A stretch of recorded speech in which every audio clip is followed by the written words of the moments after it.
18ാം ലോക്സഭയിലെ വിജയത്തിന് ശേഷം NDA സഖ്യ സർക്കാർ നാളെ വൈകിട്ട് സത്യപ്രതിജ്ഞ ചെയ്യും. ഒരുക്കങ്ങൾ റൈസീന കുന്നിൽ അവസാന ഘട്ടത്തിലാണ്.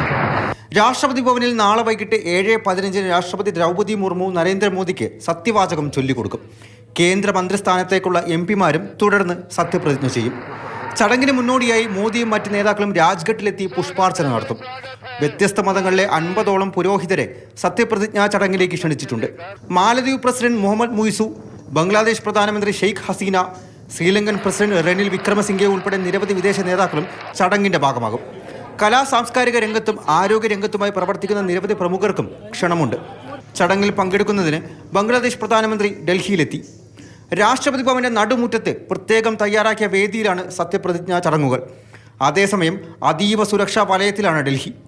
അതിർത്തികൾ രാത്രി മുതൽ അടച്ചിടും. നഗരത്തെ നോ ഫ്ലൈ സോണായി പ്രഖ്യാപിച്ചിട്ടുണ്ട്.